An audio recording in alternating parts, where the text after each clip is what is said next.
Hey, welcome everybody to another episode of Shak Live. We thought that we'd change it up a little bit. We're going to do a little Q&A today based off of everything that people have been asking us. People have been writing in or DMing and asking us different questions about like what I need to do to stay in shape, or what do I need to do to make sure that we're ready for the football season, or what do I need to do to make sure that I stay active, or how do I get my mom to make sure she stays physically fit. These are the things that we're going to address today.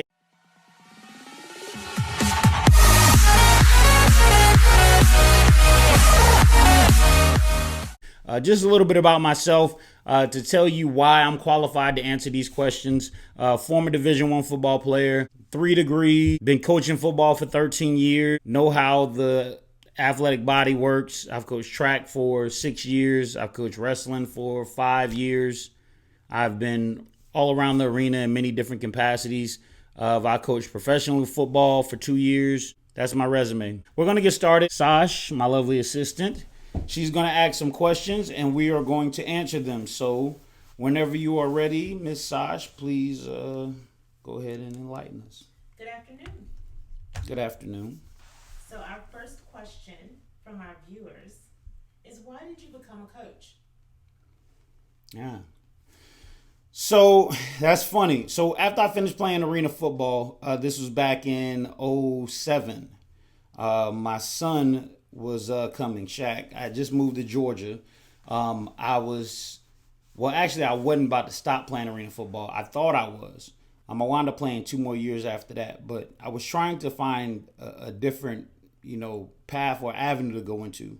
So a cousin of mine, Mark, he was actually coaching, and he was like, I'm about to coach for such and such a team, and he was like, how do you feel about coaching?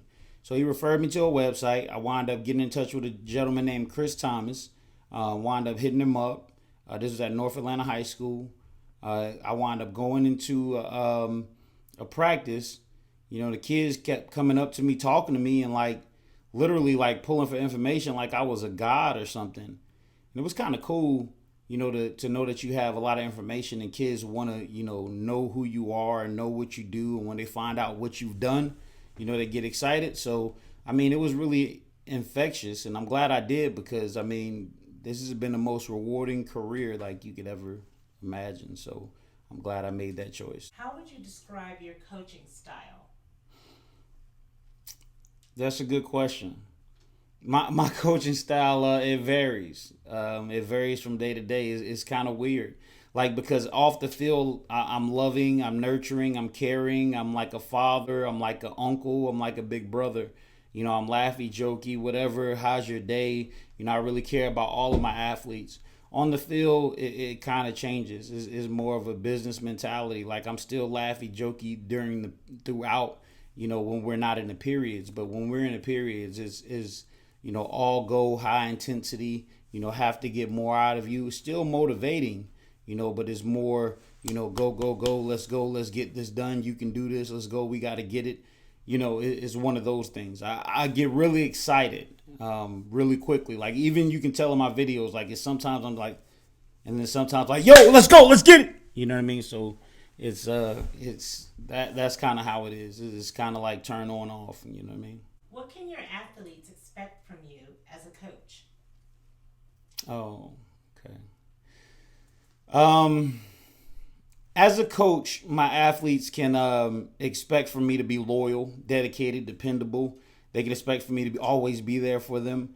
I was just talking to some kids that I coached 2 and 3 years ago, yesterday night at 11:30. Letting them know that I still love them and make sure that that they're okay. So what an athlete can get from me is an athlete can make, they will know that I'm always there. I'm genuine. I'm sincere. I love you first, and then let's go win some ball games. But it's more than football. It's past football. Every year that I've coached, I've always extended myself to my athletes, and they always know they can come back and lean on me. So, the biggest thing is loyalty. I think that I treat all my kids like sons, and I want them to know that they're family. How do you train your athletes mentally to prepare for the upcoming season? Like lions, and they better be working right now. I am ferocious in my training. The mental aspect and like just the way that we attack the season, the way that we attack the mental components is different than military, to be honest with you. I mean, my kids know that they're tough. My kids know that they're trained well. My kids know that they're the best on the field, and they are. I firmly believe that. I firmly believe that I'm the best in the game doing what I do. And that could come off as cocky or arrogant, but I believe that if you don't feel like that, you're in the wrong profession. I believe that I'm constantly still growing. I believe that I still learn. I believe that I learn from our DC, Davis Harvey. I believe that I learn from our head coach, Josh Shaw. I believe that I'm still learning. I still learn from other coaches on the staff, but I believe that I'm the best in the game and my kids are the best in the game. And if I don't feel like that, then I shouldn't be on the field. My kids, they mentally are better prepared than everybody else that we play. I make sure that I prepare them for what they're going against, every scheme that they see. I make sure that they can talk and articulate what they're about to see. And then in our grind and our mental preparation, I make sure that the practices are 90 times harder than what they're going to experience in the game. When it's time to go, it's time to go. We hunting and we reloading, stocking up and banging. That's what we do, man. What drills or exercises should athletes be doing during the pandemic until football practice resumes? This is a good question, a long-winded question too, because as you can tell, I like to talk. But this is one that a lot of people, need to pay attention to. I hope that I'm only talking to our athletes, but as this is YouTube and I am putting content out there, I hope to help people as well. You know what I mean? I say only our athletes because in regard, we do have to play some of these people. So I hope all of the information that I'm putting out there, I hope all of this information is going to people around the world, excluding Georgia 7A. But kids should be right now doing everything that their coaches have sent out. I believe if they have a good program, their coaches have already sent out workouts that they can be doing on their own. I think we should start there. I think after that, I think that the kids should be doing everything that they feel that they should be doing to advance or being better at their position. My kids know what I expect out of them. My kids, they know what drills they should be doing to get ahead of the game. Or to get ahead of the curve. So I think that you should be doing your normal drills that you already have been given as far as weight training and as far as stamina and stuff like that. I think that you should already be doing that. As far as your position drills, I think you should be doing that. If you haven't been given position drills, I think you should be making your own position drills based off of what you see on a regular basis, based on what you've done last year during practice. I think that you always should work footwork. I mean, that's always a go. And then also speed work is always a go. You can always do agility drills, warm-ups, A skips, B skips. You can do lateral movement, shuffles. You can do karaoke. You can do ground touches with step overs. You can do dead man walkings. You can do all of these things, ollie shuffle, icky shuffle. You can do scissor runs. You can do all type of things to make sure your feet are correct. After that, if you're an O lineman, D lineman, receiver, DB, whatever, hand placement and eye position is crucial. You can always work on that, and you can be smart with how you do it, okay? D lineman, we know that we sit down, we're low. We know that when we come off our stance, our hand comes from the ground up to somebody's chest. So our eyes need to be where it's striking, and then our hand needs to come from a low position to a high striking position. This is a drill that you can do. It doesn't matter if you're touching a wall where your hand is down here, your eyes are looking at your point, and you come in here by moving your feet, hand here, eyes here, keep looking at a target, and then you can move your feet or whatever the case may be and strike where you're supposed to strike. It doesn't matter. Everybody uses hand and eye placement. But, there's so many things you could be doing. If you don't have weights, you could be doing push-ups. If you don't have weights, you could also be doing burpees. If you don't have weights, you also could be doing, mountain climbers. If you don't have weights, you also could be doing push-ups with forearm variations. I mean, there's so many things you can do. Just do something. We have to try to maintain our strength through this time. Part question. What should athletes be eating and what should athletes avoid eating?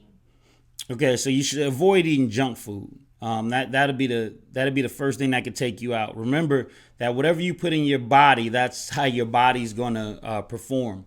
Just remember, your body's like a car. So if you think about it in that respect, if you put trash in the car, trash is gonna come out of the car. You would never put in regular gas inside a Lamborghini. That Lamborghini is not gonna perform like it should. You're always going to put premium high octane into a sports vehicle or in the luxury vehicle. You have to look at your body like a luxury vehicle, and you got to look at fast food like is the lowest grade, 87. I want 93 in me. And that's what you got to look at. So home cooked meals is the best thing. Not saying that you can't ever have fast food, but that should be a once every 2 week type of deal. And when you eat fast food, it shouldn't be the McDonald's, the Burger King. It should be more the Chick-fil-A, Zaxby's, that type of thing. But what you shouldn't eat is fast food. What you should eat, you should be eating lean meats. No pork, beef, turkey, preferably turkey, chicken, fish, stuff like that. The proteins are always great. Carbs are pretty good, especially if you're trying to stack on weight. Greens are always good. We forget about those. Stuff like that. As far as me personally, I would tell my children, as far as not my kids in the program, but my kids, like my 2 kids that live in my house, if they were 14 through 18 at this point, we would be taking protein. I'm not telling you guys to take protein. I'm just saying if my kids were 14 through 18, we would be taking protein to build bulk, and to make sure that our muscles were actually growing and being healthy, because this is a time of growth. This is a time of expanding. And, basically they're getting so much rest, sleeping right now, that their bodies are going to be developing more than they normally would be. So I would be trying to, add to that with a nice protein. One viewer asked, how do I get coaches to notice me? When you say coaches, are you talking about high school coaches, or are you talking about college coaches, or both? High school. High school. How do I get high school coaches to notice you? Okay. Well, if you're getting in a program, first, showing up to everything, that's a good way to get noticed. I believe that it's a tough transition going from the lower levels and the lower ranks to a high school program. And in the lower ranks, you're allowed to miss practice, and Johnny or James or whoever, he just runs and he's okay. After that, high school really doesn't work like that. If we're counting on you, we're counting on you. We could be practicing a play that involves you, and you're not there. That's big. So high school, we're not as forgiving as middle school ball, or pound ball or pee wee ball, because you have to understand it's more critical. If we are doing a play that strictly involves you, and we put that play in for you, and we need to run that play, if that play was supposed to be ran for 30 minutes, if you're not there, we wasted 30 minutes of prepping, 30 minutes of game planning. We've lost 30 minutes of practice. So think about this. Think about if that coach wasn't there for 30 minutes, and you were expecting that coach to be there, and then all of a sudden he's not there. It's different when it's on the coach rather than the player. If that coach wasn't there, he didn't show up, he wasn't even at practice, everybody and the parents would be like, what the heck? But when the kid does it, it's really no big deal. We got to look at it from both angles. But to get noticed is basically showing up to everything.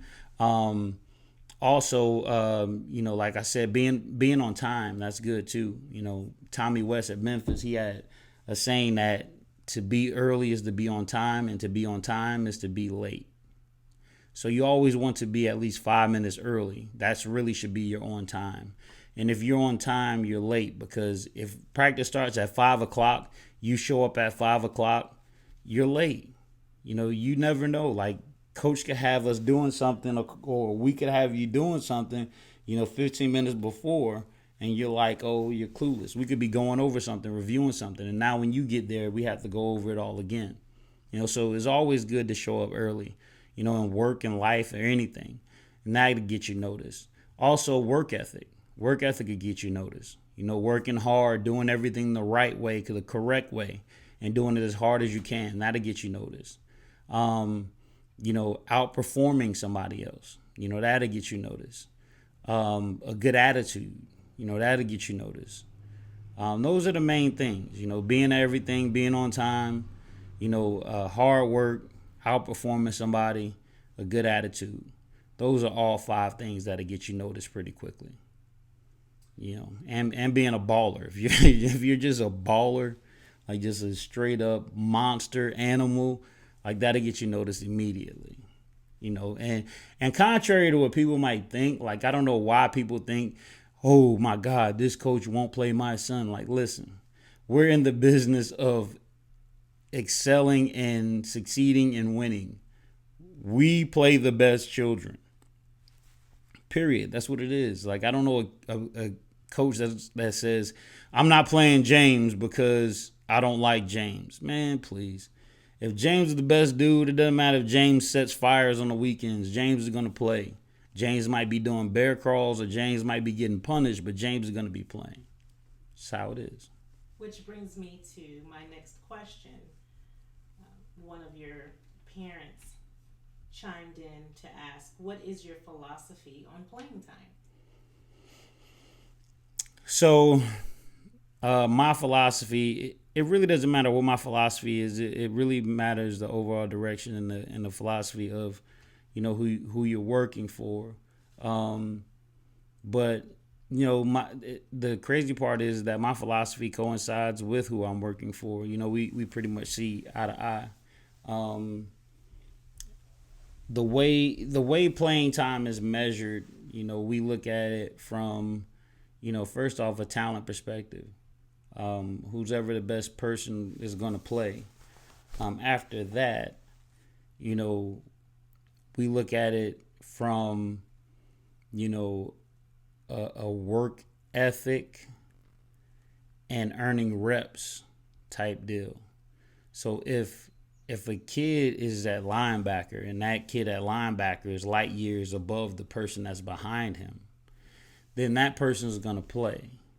It's not rec ball. It's not, okay, you're next. Okay, you get reps. It doesn't work like that. If we're blowing a team out or something like that, then of course, one, we don't want that kid that's in front of, the guy that's sitting down. We don't want that kid to get hurt.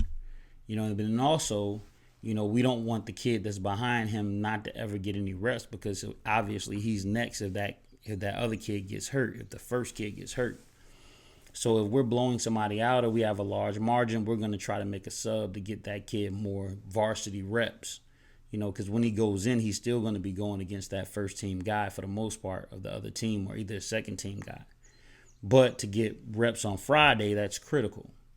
But also with that being said, that the kid that's the number one kid, he's earned that spot.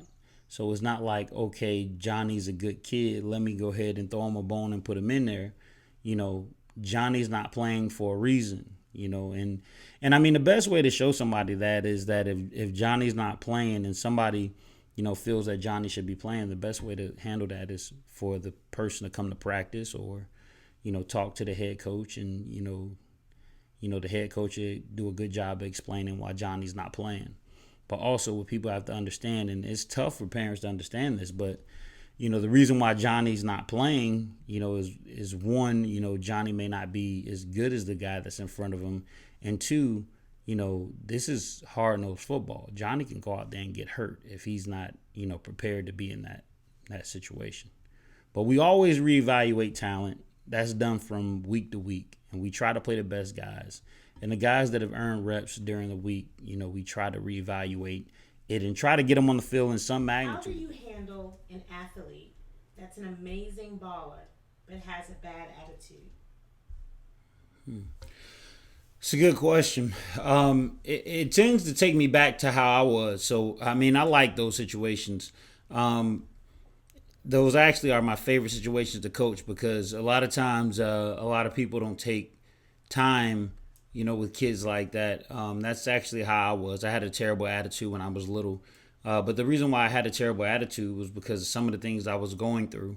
I was in the inner city. I felt like I wanted more and deserved more. Excuse me. Um, and home life and things of that nature, and frustrated and mad at a lot of things. So when I come across an athlete like that, I try to figure out why they're mad. Sometimes it's justified. Sometimes it's not a reason for them to be upset. But I try to go after the kid. I try to build a relationship with them at first. I try to not remind them of the things that made them mad in the first place. A lot of times, coaches, have situations or more situations or worsen the situation with the kid, because if the kid has a frustrating issue, with their parents, if we remind them of their parents, then that's not going to help the situation at all. And then sometimes it's not the parent, sometimes it's just the situation that they're in. You have to tell the kid there's a way out and show them that football can be an outlet for them if they do everything the right way. That can be a outlet to them, earning a scholarship and getting out of that situation. So basically, I just try to build a relationship with the kid, try to let the kid know that I love them, and then eventually the kid will warm up to you, and then they start to play more. They start to play for more than just football. Start to play for the love of you, the love of the game, and then it starts to be a family atmosphere for them. So, yeah. As a coach, what do you do to help the program overall? I think that's the biggest thing, as being, a coach, period. I put a lot of time, a lot of sacrifice, a lot of effort in making sure that our programs stay around. I do a lot of behind the scenes work that a lot of people don't know about. A lot of picking up trash, a lot of, behind the scenes cleaning garbage, things of that nature. I think that, our first job is to serve, and so I do a lot of things that, I don't get recognition for, and I don't want recognition for. I think that I try to model myself as, a person who is not afraid to get their hands dirty.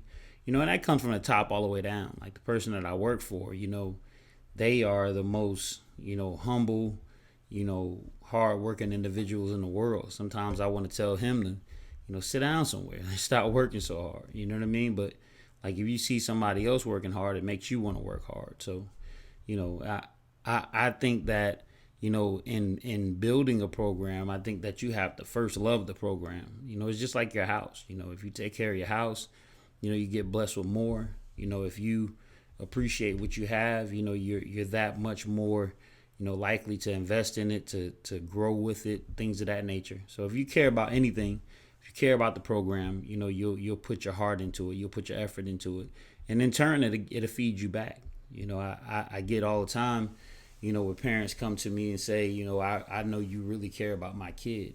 I know you really care about this program, and that's rewarding, because, those are the things that come across. I mean, I feel like karma always hits you back, when you care about somebody, so I think you reach out, you feed people, they feed you back. You care about things, they care for you back. You love and you invest your time, effort, energy to make sure that the program is right, and I think that the program rewards you back, and so far it has. Some of your viewers want to know what you do in the off season. Hmm. That's good. So in the off season, this past off season, I coach wrestling, and then also I get fit and I relax, and I try to take downtime, spend time with the kids, spend time with my girl. Um, Shout out to the question asker. I do things like that. I just try to unwind. To be honest, I try not to think about football too much. Take a break, give myself time to miss it a little bit, and then jump in when I'm ready. Next off season to be a little bit different for me, but I just try to basically stay away from football as much as possible and give back to my family. During football season, my family loves football. My family, we're a football family. They understand the grind and the hard work and the effort and the energy that I put into it. But at the same time, they miss me. And they do want daddy back. On both sides of the spectrum. So, when we're not in football, I owe them. To come back and be daddy and let everybody know, I'm still here and try to salvage those relationships. So that's what it's about. So this off season we got a movie pass, and me and my girl, we started to go on date nights, and my kids, we sat down and we looked at some Fortnite stuff, and we started the YouTube channel and stuff like that. Well, our last question for this segment is, what is a typical day in the life of Coach Shak? Good long question. My day usually starts with me getting up in between 6:30, well, not even, in between 6:15 and 6:45. I'm usually on campus by 7:15 to 7:30. Get to campus, go straight into the weight room. Make sure I say hi to the kids, stuff like that. Give them an encouraging word. Typically, I like to greet all of the athletes, let them know I love them and have a good day before I leave. All of the athletes usually can tell you that, that's one thing I pride myself on saying. I love you, have a good day, hug, you know what I'm saying? That's kind of how I start my day. Go through the class periods or whatever, go through planning, things of that nature. On my planning period, I try to get a little workout in. After that, try to get through all my other class periods. Day is pretty booked. At the end of the day, hustle right down to practice. Try to get on the field by 3:45. Practice starts at 4. But we have what you call pre-practice. That's 15 minutes before 4 o'clock, where we do, blitzes and things like that. All type of stuff. So pre-practice, that's that. Then we practice 2.5 hours. After that, clean up around the area, stuff like that. Pride patrol, talking with the kids, stuff like that. And then, that'll get you to about 6:30, 7 o'clock. Go straight to the house, get to the house, eat dinner, wash up, looking at 8 o'clock. Try to do something for an hour to myself. And then there's no telling. From, 9:30, 10 o'clock, on, I'm trying to get to sleep. So, and then do it all again. That's an easy day. Some days I don't get home to 8, and then trying to get into bed by 10:30, 11. So it just depends. It depends on the day, but work long hours. Sometimes 12, 13, 14 hours a day. So grinding. But that's a day in the life of us. I appreciate everybody who commented. Appreciate everybody who submitted questions. Thanks to Sasha for being a great narrator and running the forum.